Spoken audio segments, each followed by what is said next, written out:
الحمدللہ رب العالمین والصلاة والسلام علی سیدنا محمد خاتم النبیین وعلی آلہ واصحابہ اجمعین۔ 122 نمبر حدیث، باب ما یستحب للعالم اذا سئل ای الناس اعلم فیقل العلم الی اللہ۔ جب کسی عالم سے یہ پوچھا جائے کہ لوگوں میں کون سب سے زیادہ علم رکھتا ہے تو مستحب یہ ہے کہ اللہ کے حوالے کر دے، یعنی یہ کہہ دے کہ اللہ سب سے زیادہ جاننے والے ہیں۔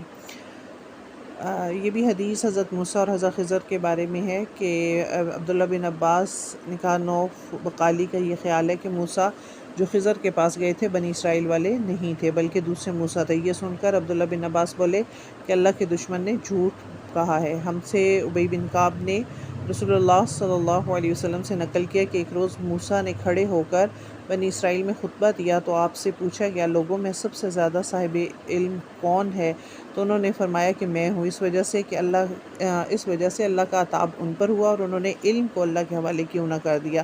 تب اللہ تعالیٰ نے ان کی طرف وحی بھیجی کہ میرے بندوں میں سے کہ ایک بندہ دریاؤں کے سنگم پر ہے، وہ تو اس سے زیادہ عالم ہے۔ موسیٰ نے کہا، اے پروردگار، میری ان سے کیسے ملاقات ہو؟ حکم ہوا، ایک مچھلی توشے میں رکھ لو، پھر جب تم اس مچھلی کو گم کر دو تو وہ بندہ تمہیں وہیں پہ ملے گا۔ تب موسیٰ چلے اور ساتھ میں اپنے خادم یوشع بن نون کو لے لیا اور انہوں نے توشے میں مچھلی رکھ لی۔ جب ایک پتھر کے پاس پہنچے تو دونوں اپنے سر اس پر رکھ کر سو گئے اور مچھلی توشہ دان سے نکل کر دریا میں اپنی راہ جا لگی، اور یہ بات موسیٰ اور ان کے ساتھی کے لیے تعجب انگیز تھی۔ پھر دونوں بقیہ رات اور دن میں چلتے رہے۔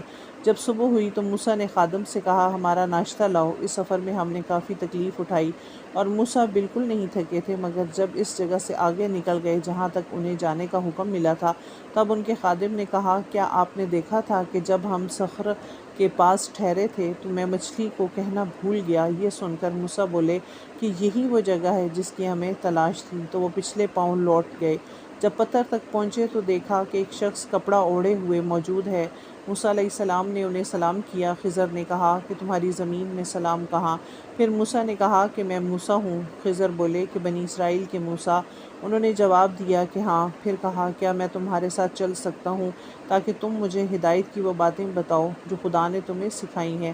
خضر بولے، تم میرے ساتھ صبر نہیں کر سکو گے اے موسیٰ، مجھے اللہ نے ایسا علم دیا جسے تم نہیں جانتے، اور تم کو جو علم دیا ہے اسے میں نہیں جانتا۔ اس پر موسیٰ نے کہا، خدا نے چاہا تم مجھے صابر پاؤ گے اور میں کسی بات میں تمہاری خلاف ورزی نہیں کروں گا۔ پھر دونوں دریا کے کنارے کنارے پیدل چلے۔ ان کے پاس کوئی کشتی نہ تھی۔ ایک کشتی ان کے سامنے سے گزری تو کشتی والوں سے انہوں نے کہا کہ ہمیں بھی بٹھا لو۔ خضر کو انہوں نے پہچان لیا اور بے کرایہ سوار کر لیا۔ اتنے میں ایک چڑیا آئی اور کشتی کے کنارے پر بیٹھ گئی، پھر سمندر میں سے ایک یا دو چونچیں ماریں۔ اسے دیکھ کر خضر بولے کہ اے موسیٰ، میرے اور تمہارے علم نے اللہ کے علم سے اتنا ہی کم لیا ہوگا جتنا اس چڑیا نے سمندر کے پانی سے۔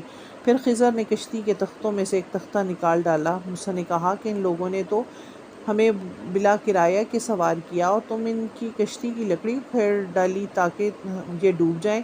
خضر علیہ السلام بولے کہ کیا میں نے نہیں کہا تھا کہ تم ایسا صبر نہیں کر سکو گے؟ اس پر موسیٰ نے جواب دیا کہ بھول پر میری گرفت نہ کرو۔ موسیٰ نے بھول کر یہ پہلا اعتراض کیا تھا۔ پھر دونوں چلے۔ کشتی سے اتر کر ایک لڑکا بچوں کے ساتھ کھیل رہا تھا۔ خضر نے اوپر سے اس کا سر پکڑ کر ہاتھ سے الگ کر دیا۔ موسیٰ بولے کہ تم نے ایک بے گناہ کو بغیر کسی جانی حق کے مار ڈالا۔ خضر بولے کہ میں نے تم سے نہیں کہا تھا کہ تم ایسا صبر نہیں کر سکو گے؟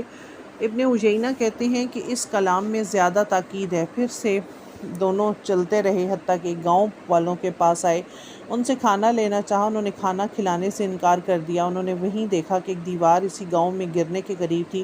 خضر نے اپنے ہاتھ کے اشارے سے اسے سیدھا کر دیا۔ موسیٰ بول اٹھے کہ اگر تم چاہتے تو گاؤں والوں سے اس کام کی مزدوری لے سکتے تھے۔ خضر نے کہا کہ بس، اب تو تم میں جدائی کا وقت آ گیا۔ رسول اللہ صلی اللہ علیہ وسلم فرماتے ہیں کہ اللہ موسیٰ پر رحم کرے۔ ہماری تمنا تھی کہ موسیٰ کچھ دیر اور صبر کرتے تو مزید واقعات ان دونوں کے بیان کیے جاتے۔ محمد بن یوسف کہتے ہیں کہ ہم سے علی بن خشرم نے یہ حدیث بیان کی، ان سے سفیان بن عجینہ نے پوری کی پوری بیان کی ہے۔ یعنی یہ پورا واقعہ قرآن مجید میں اللہ تعالیٰ نے بتایا سورۃ کہف میں، اور پھر اس کے بعد جب انہوں نے اس کی حقیقت بھی بتائی حضرت خضر نے کہ کشتی کا تختہ جو انہوں نے توڑا تھا، تو آگے ایک ظالم بادشاہ تھا جو کہ نئی کشتیوں کو لے رہا تھا، تو یہ غریب بندہ تھا تو اس وجہ سے، اور دوسرا جو اس بچہ جو ہے اس کو مارا تو وہ نافرمان نکلتا، تو اللہ تعالیٰ نے بعد میں ان لوگوں کو اولاد بھی دے دی۔ اور تیسرا یہ جو بستی والے تھے جنہوں نے کھانا نہیں دیا تھا، اور اس کے بدلے لیکن انہوں نے دیوار بنا دی اسی گاؤں میں، تو اس دیوار کے نیچے یتیم بچوں کا خزانہ تھا جو اللہ تعالیٰ نے جس کو بچانا تھا۔